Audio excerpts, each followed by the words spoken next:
अस्सलाम वालेकुम बेटा। ये स्टार्ट करते हैं। 2 एक मिनट वेट कर लेते हैं जिसने ज्वाइन करना है।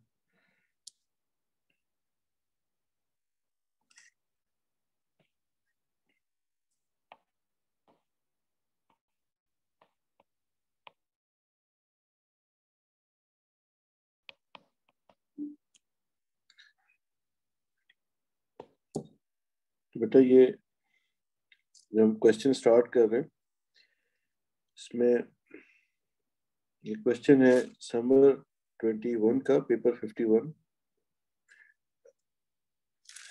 इसमें एग्जामिनर कह रहा है एक स्टूडेंट है that investigates current in a coil and a resistor connected in series. तो ये कॉइल है, ये रजिस्टर है, ये सीरीज में लगे हुए। The student connects a high voltage DC power supply. तो high voltage DC power supply है और इसके अलावा and a switch across the series combination, यानी इसके अक्रॉस जो है वो एक स्विच कनेक्ट कर रहा है और एक high voltage DC power supply जो है उसको कनेक्ट कर रहा है। ठीक है, तो एक मिनट बेटा मैं सेटिंग कर लूं।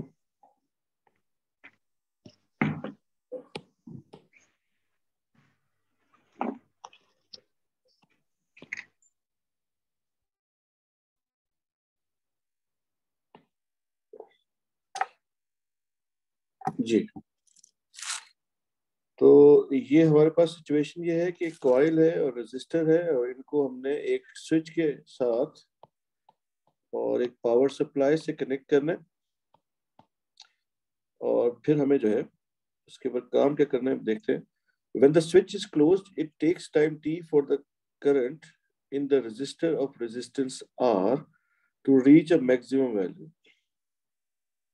यानी करंट कितने टाइम t में मैक्सिमम वैल्यू को रीच करना है। The time is a few milliseconds. Time जो है फ्यू मिली सेकेंड्स में है, ये इंपॉर्टेंट बात है। इक्विपमेंट जब हम डिसाइड करेंगे तो वहां पर हमें फिर इससे हेल्प होगी। There are a number of different unmarked resistors available। Unmarked resistor available है। It is suggested that the relationship T is equals to K N square upon LR। ये आपके पास T और R का उसने रिलेशन दिया है। Where N is number of turns, N number of turns है, A is the cross sectional area of the coil। Coil का cross sectional area है, वायर का नहीं। L is the length of the coil and K is a constant। K constant है, R resistance है, N turns है, A cross sectional area आ गया coil का, L उसकी लेंथ आ गई। अब डिमांड क्या कर रहा है वो ये कह रहा है कि आपने जो है डिजाइन करें एक laboratory experiment to test the relationship between T and R, यानी टाइम और रेजिस्टेंस का रिलेशनशिप आपको टेस्ट करना है और आपको के की वैल्यू कैसे फाइंड करनी है ये आपने यहाँ पे डिजाइन करना। तो ये उसकी रिक्वायरमेंट है एग्जामिनर की। इक्वेशन जैसे हम हमेशा से मेरा अंदाज है सोचने का कि हमेशा स्ट्रेट लाइन इक्वेशन पहले हम गिवन इक्वेशन से बनाते हैं, उसमें ग्रेडियंट को देखते हैं और ग्रेडियंट को देखकर फिर हम चीजों को डिसाइड करते हैं। तो इस क्वेश्चन में तो क्लियरली नजर आ रहा है कि जो हमारा जो इंडिपेंडेंट वेरिएबल बनेगा, इंडिपेंडेंट वेरिएबल वो वेरिएबल जो हमने चेंज करना है वो बेटा 100% जो मुझे समझ में आ रहा है वो रेजिस्टेंस बननी चाहिए, क्योंकि वेरिएबल वेरी डिफरेंट टाइप के रेजिस्टेंस उसके पास अवेलेबल भी, उसने हिंट भी दिया है। तो डिफरेंट टाइप के रेजिस्टेंस है, डिफरेंट रेजिस्टेंस के रेजिस्टर अवेलेबल है। ये हम मतलब रेजिस्टेंस को हम खुद चेंज करेंगे और उससे हम मेजर क्या करेंगे, दैट इज डिपेंडेंट वेरिएबल। और वो हमारे पास डिपेंडेंट वेरिएबल बनेगा टाइम, जिसमें करंट मैक्सिमम हो रहा है। ये तो हमें बात समझ में आ रही है कि हमारा इंडिपेंडेंट वेरिएबल और डिपेंडेंट वेरिएबल कौन कौन से हैं। फिर अब ये देखना पड़ेगा कि इस इक्वेशन से कि कौन कौन सी चीजें हमें कांस्टेंट करनी चाहिए। तो इक्वेशन है बेटा T is equal to K N square A upon L R. तो इस इक्वेशन को अगर मैं इस तरह से लिखूं कि T is equal to K N square A upon L multiplied by 1/r, और मैं साथ में प्लस 0 भी लिख देता हूँ। तो ये मेरे पास बन गया y is equal to M X plus C. इसका मतलब ये है कि मेरी जो लाइन है वो ग्राफ की वो ओरिजिन से स्टार्ट होगी। अच्छा, ग्राफ होगा किसके दरमियान? मैंने एक्स एक्सिस पे, यहाँ पे क्या आ रहा है बेटा, एक्स एक्सिस पे 1/r, तो यहाँ पे मैं 1/r को प्लॉट करूंगा, और वाई एक्सिस पे मेरे पास टाइम आ रहा है, तो ये मैंने टाइम को यहाँ पे मिली सेकेंड्स में ये प्लॉट किया। जो मेरी एक्सपेक्टेड ग्राफ की लाइन है that is a straight line, ये एक स्ट्रेट लाइन है, और इस एक्सपेक्टेड स्ट्रेट लाइन का जो मेरे पास ग्रेडियंट बनता हुआ नजर आ रहा है दैट ग्रेडियंट इज के N square A upon L. अब इस ग्रेडियंट में जो वेरिएबल्स मुझे यहाँ पे समझ आ रहे हैं, क्योंकि मुझे ग्रेडियंट कांस्टेंट चाहिए, स्ट्रेट लाइन चाहिए, इसके लिए मुझे सारे वेरिएबल कांस्टेंट रखने पड़ेंगे। तो जैसे आपको अब समझ में आने लग गया है कि कांस्टेंट वेरिएबल कैसे ढूंढना है, तो यहाँ पर अब हमें कांस्टेंट वेरिएबल के बारे में पता लग गया। तो हमारा जो कांस्टेंट वेरिएबल यहाँ नजर आ रहे हैं वो मुझे ये नजर आ रहे हैं कि एक तो मैं एन यानी नंबर ऑफ टर्न्स,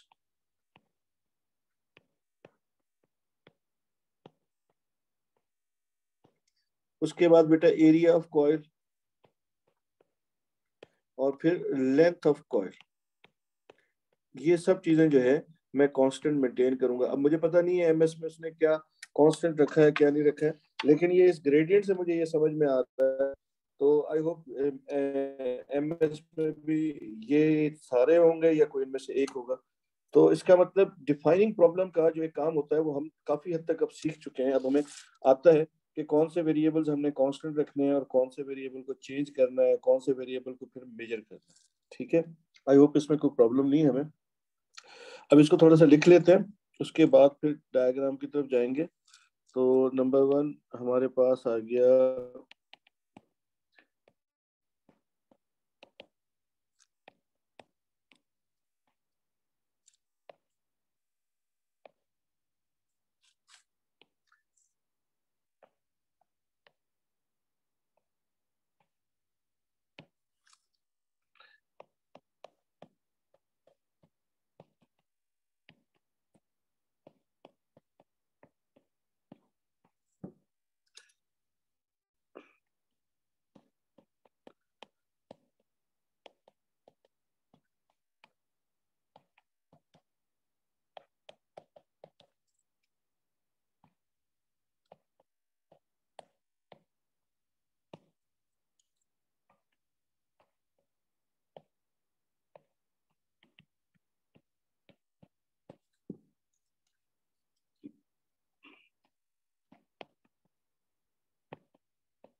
जी बेटा, ये हमने इसमें डिफाइन कर दिया कि इस सारी सिचुएशन में रेजिस्टेंस जो है हमारा इंडिपेंडेंट वेरिएबल है, और मैक्सिमम एक चीज इसमें भूल गया।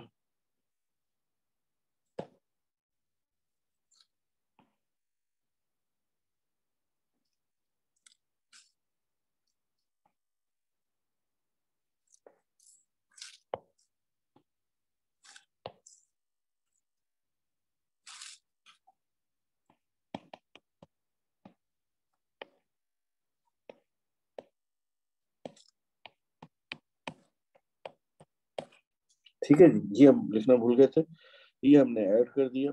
तो ये हमारा प्रॉब्लम डिफाइन हो गया बेटा। अब हमने जब प्रॉब्लम डिफाइन कर लिया तो अब इससे नेक्स्ट स्टेप पे चलेंगे। अब हम डायग्राम को पहले स्केच कर लेते हैं, डायग्राम बनाते हैं। तो डायग्राम में हमारे पास जो गिवन है इसको ही हम यूज कर लेते हैं।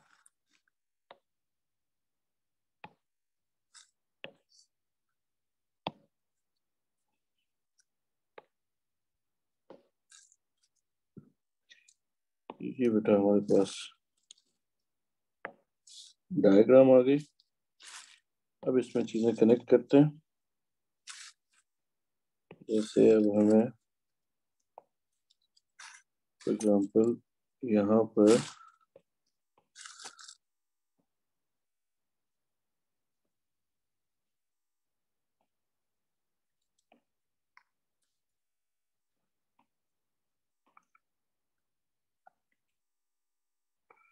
बज़ाहिर जो अभी तक चीजें समझ आ रही हैं बेटा वो मैं कनेक्ट करूँ, फिर जैसे जैसे डिजाइन करेंगे उसके साथ साथ फिर हम यहाँ पे इसको ऐड करते जाएंगे।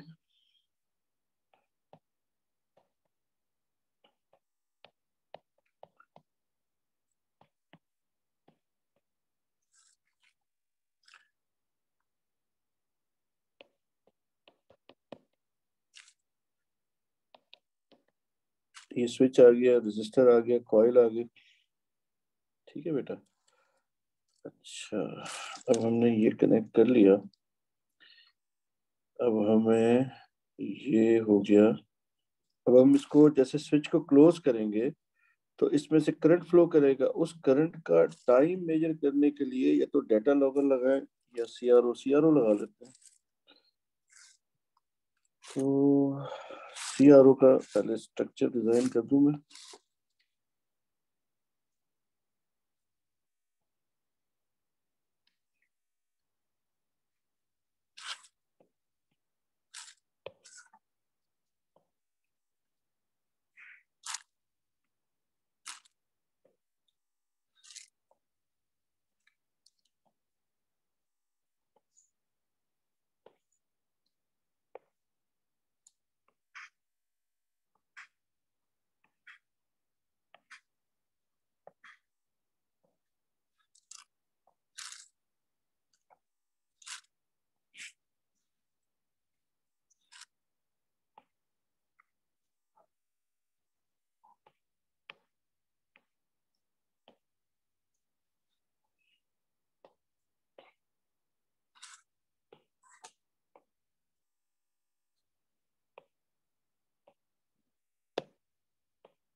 ये बेटा हमारा सीआरओ आ गया और पेंसिल की बैटरी भी जाने वाली है। जल्दी जल्दी इसको।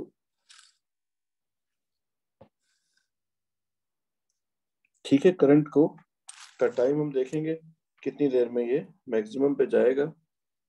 करंट जो है वो आई होप, जो मेरा ख्याल है, करंट का ग्राफ कुछ इस तरह से यूं मैक्सिमम पे जाएगा। ये मैक्सिमम वैल्यू बनेगी, ग्रेजुअली इंक्रीज करेगा। अब इसकी देखेंगे, सोचते हैं सीआरओ से टाइम कैसे मेजर करेंगे। पहले तो बेटा सर्किट को अपने सेट कर लिया। एक चीज और है, रेजिस्टेंस भी तो मेजर करनी होगी। तो रेजिस्टेंस मेजर कर लेते हैं हम लोग।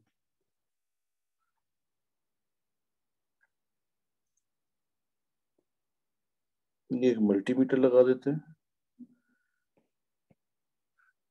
और इस मल्टीमीटर से ये एक रेजिस्टर लगा रहा हूं और यहाँ पर डिस्प्ले पे ये रीडिंग आएगी। ठीक है, this would be my ohmmeter. ठीक है, ये आ गया आपका रेजिस्टर। इसकी रेजिस्टेंस यहां से मेजर करेंगे। ठीक है ना, रेजिस्टेंस भी मेजर हो जाएगी, टाइम सीआरओ से मेजर करेंगे। अब कॉइल डिजाइन करनी है, कॉइल को भी डिजाइन करते हैं। अब सबसे पहले तो हम ये कहते हैं कि जी हमने जो है, अब वन बाय वन लिखना शुरू करते हैं, मेरे ख्याल से कुछ चीज रह नहीं गई है। तो हम ये कह रहे हैं कि जी resistance of a resistor is measured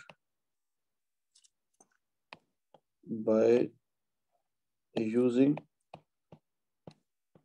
Om meter. ठीक है, उसके बाद अब बेटा कॉइल को सोचते हैं। तो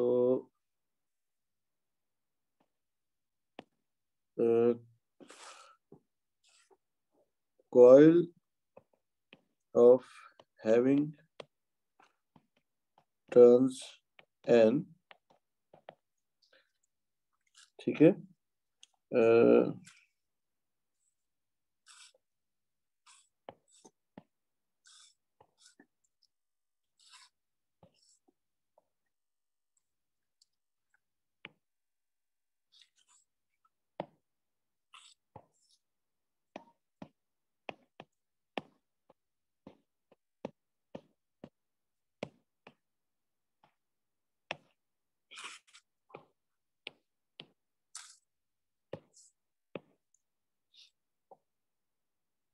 the diameter of coil of turns n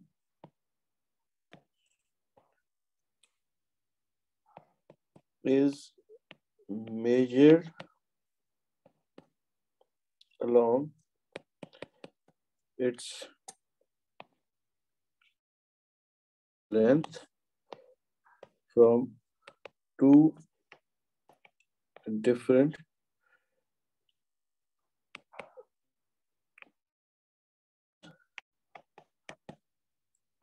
by using micrometer,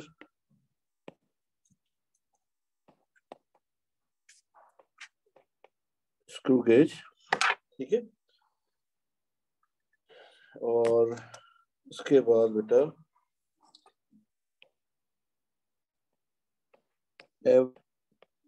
diameter is calculated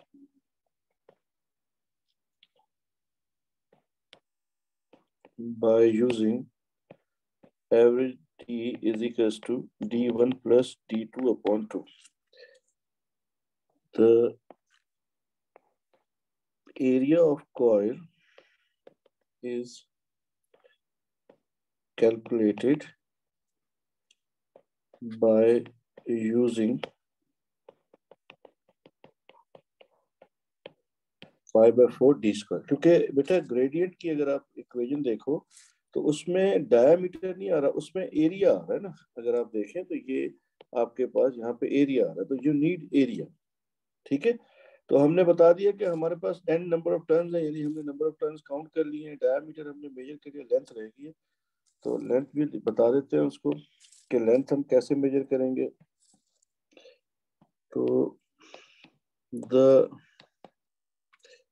length of coil is measured by using meter rule। ठीक है जी, तो हमने metre rule and length of wire is measured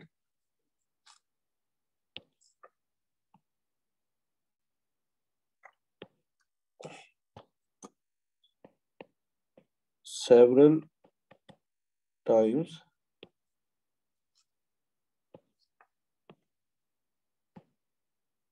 by using meter rule and average length is calculated। ठीक है जी, आपको पता है जो भी length, area, length, diameter, time जब भी कैलकुलेट करने होते हैं ना बेटा, आपने 2 रीडिंग्स कम से कम बतानी है, उसको रिपीट कराना है। ये एक्स्ट्रा डिटेल में चला जाएगा, अब बाद में एमएस में देखेंगे, है भी नहीं। बहरहाल ये अपनी आदत बना लें, जब भी आपने एरिया, लेंथ, एरिया के लिए डायमीटर आपको फाइंड करना है, तो आप उसका भी एवरेज फाइंड करें 2 दफ़ा कम से कम, लेंथ भी ऐसे ही करें, टाइम जहाँ मेजर करें वहां पर भी ये आप जरूर अपनी आदत बनाने लिखना है आपने। तो अभी तक के जो सेटअप है इसके मुताबिक हमने एक सीआरओ लगा दिया रजिस्टर के अक्रॉस, सेटअप बना दिया, इसको हम कह देते हैं फिगर 1, और ये आ गया हमारी फिगर 2। तो फिगर 2 में हमने शो किया है हम जो है ओम मीटर को कैसे यूज करेंगे रेजिस्टेंस मेजर करने के लिए।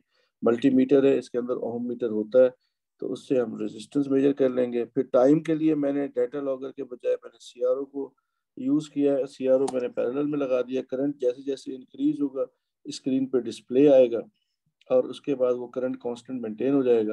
अब वो मैक्सिमम वैल्यू होने में कितना टाइम लग रहा है, वो टाइम मुझे जो है वो फाइंड करना पड़ेगा। ठीक है, अब वो मैं जो है अभी वो भी फाइंड करते हैं, उसकी भी कैलकुलेशंस बतानी पड़ेंगी, तो वो हम बताते हैं। तो उससे पहले हम जो है एग्जामिनर को बता देते हैं।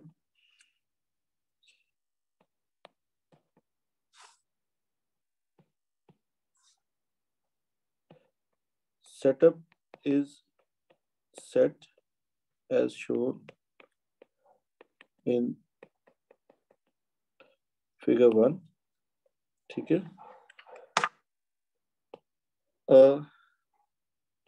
CRO is connected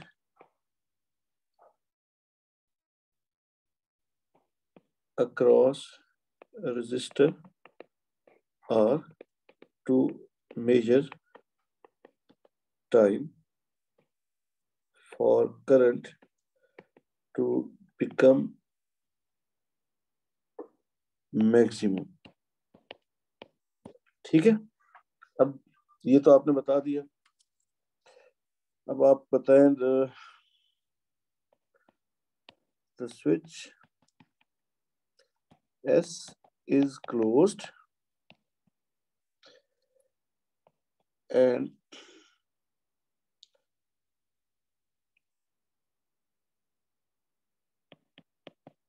time base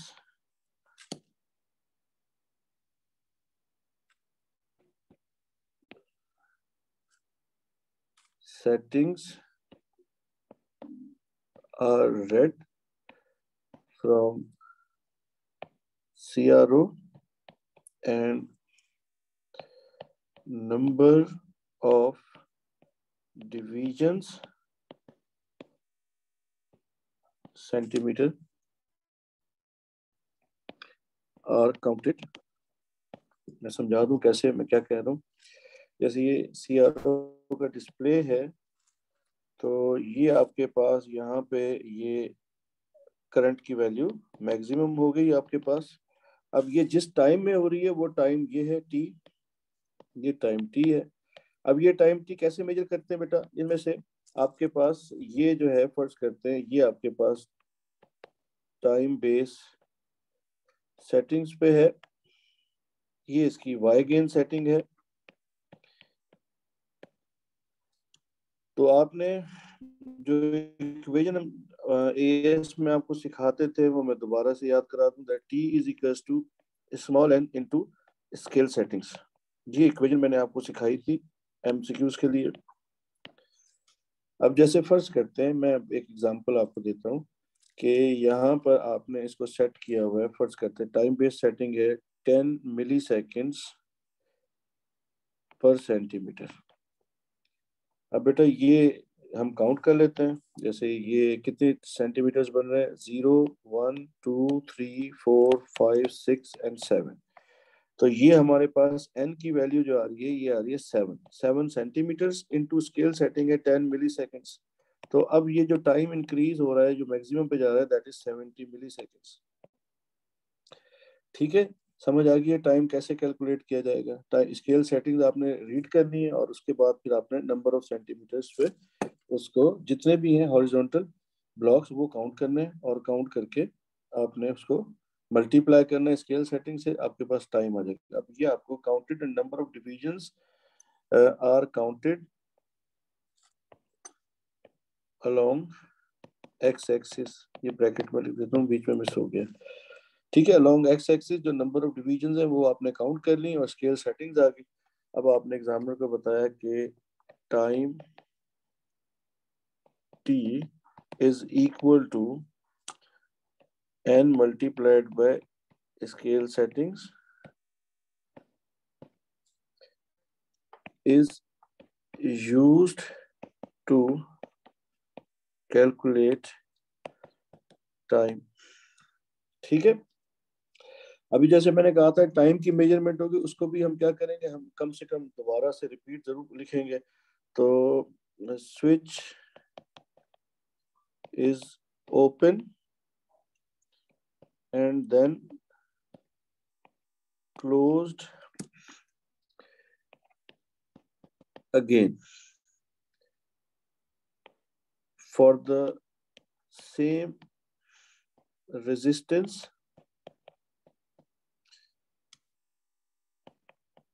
time t is again measured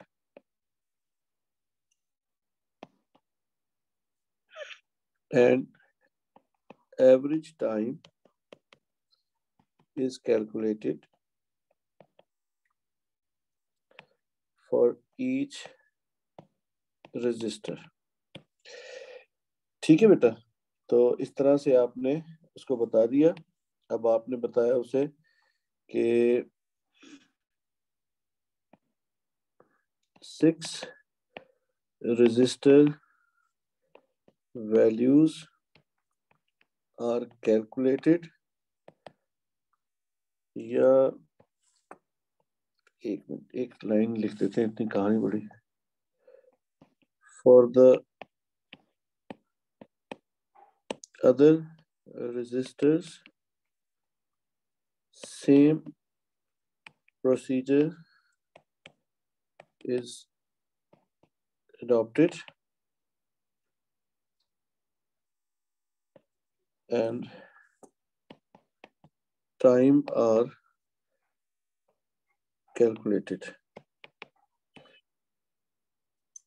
ठीक है, a graph of t in milliseconds on y-axis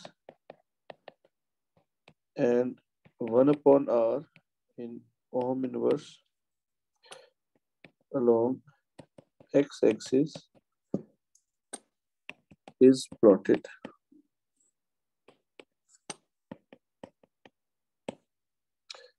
तो graph is a straight line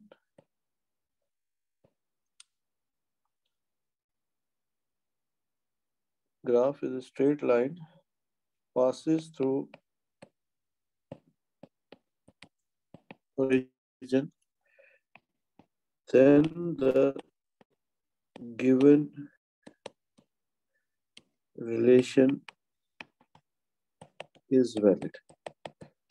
ठीक है, ये आपने बता दिया उसको. उसके बाद अब नेक्स्ट उसमें कि the gradient of plotted graph is calculated.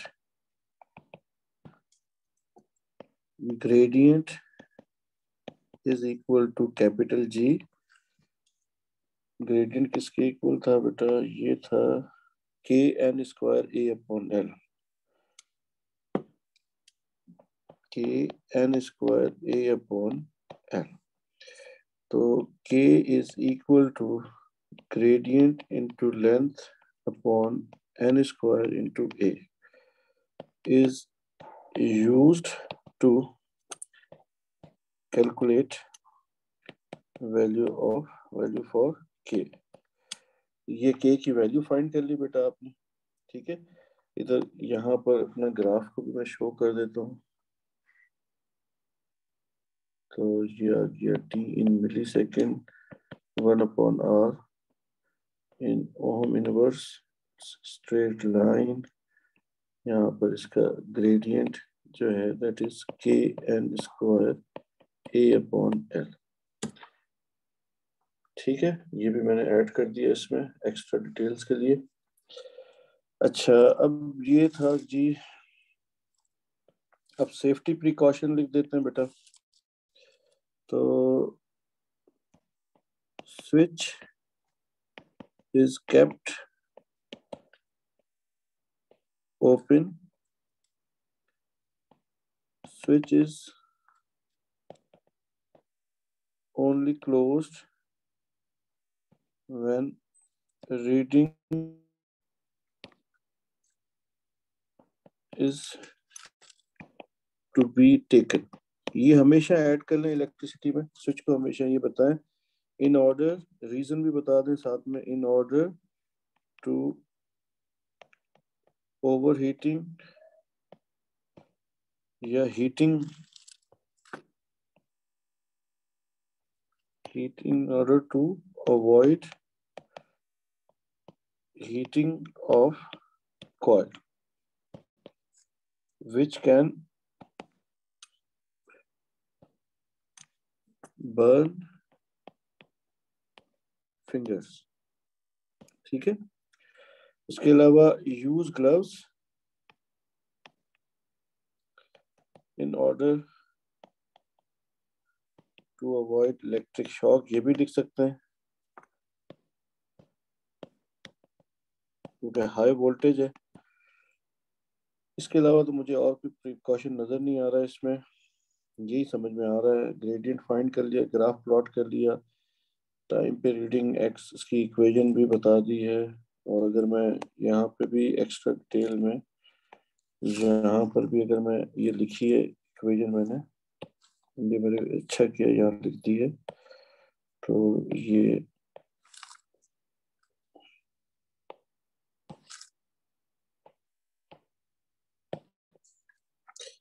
तो मेरा ख्याल है कि ये मैंने कंप्लीटली डिजाइन करके, बहुत आसान क्वेश्चन था ये, इतना मुश्किल नहीं था।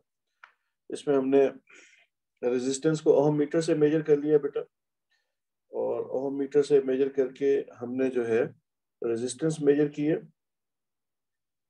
तो नॉन रेजिस्टेंस भी यूज कर सकते हैं, लेकिन ये जरा एक्स्ट्रा डिटेल में मार्क्स मिल जाएंगे और कुछ नहीं है, इस वजह से मैंने कर लिया। अब आई डोंट नो, देखिएगा आप लोग एमएस देखिएगा वो क्या कहते हैं, बहरहाल मेरे हिसाब में कर ले तो एक्स्ट्रा डिटेल में मार्क्स मिल जाएंगे ना। तो इसलिए मैंने नॉन रेजिस्टेंस जो है वो जो है आपके पास यूज नहीं की। वो लिख दे तो उससे भी कोई फर्क नहीं पड़ेगा। सीआरओ की कैलकुलेशन बता दी है, सर्किट बना दिया है, लेबल कर दिया है, और बेटा हमारे पास ग्राफ बता दिया, डिपेंडेंट इंडिपेंडेंट, ये सारा कुछ हो गया। तो मेरे ख्याल से हमने ये कंप्लीट डिजाइन कर लिया। बहुत आसान क्वेश्चन था रिलेटिवली, अभी तक के मेरे ख्याल से जितने भी मैंने क्वेश्चन सॉल्व किए हैं उनमें मुझे सबसे आसान क्वेश्चन ये लगा। तो मेरा ख्याल है अब आप लोग यूज टू होने लग गए हैं, फेमिलियर होने लग गए हैं इसके पैटर्न से ग्रेजुअली। और मुझे लगता है कि दो से तीन, दो दो क्वेश्चन और करा लूंगा मैं, उसके बाद फिर आप खुद लिखना शुरू करें। ठीक है, खुद लिखें एमएस में से, फिर उसको देखें, जहां पे प्रॉब्लम हो उससे फिर डिस्कस कीजिएगा। दो क्वेश्चंस और करा दूंगा, फिर जब मैं मैग्नेटिज्म पढ़ाऊंगा तो उस वक्त फिर हम जो है मैग्नेटिक फील्ड वाले प्रैक्टिकल्स भी कुछ करेंगे डिजाइन। वो फिर इन मीन वाइल जो हम काम करेंगे वो क्वेश्चन 2 स्टार्ट कर देंगे, क्वेश्चन 1 है फिर क्वेश्चन 2 स्टार्ट कर देंगे एरर्स वाला एनालिसिस का। सही है बेटा, तो बस आज के लिए इतना बहुत है, फिर इंशाल्लाह फिर कल मुलाकात होती है क्लास में, जिंदगी रही तो। ठीक है बेटा, अल्लाह हाफिज, टेक केयर।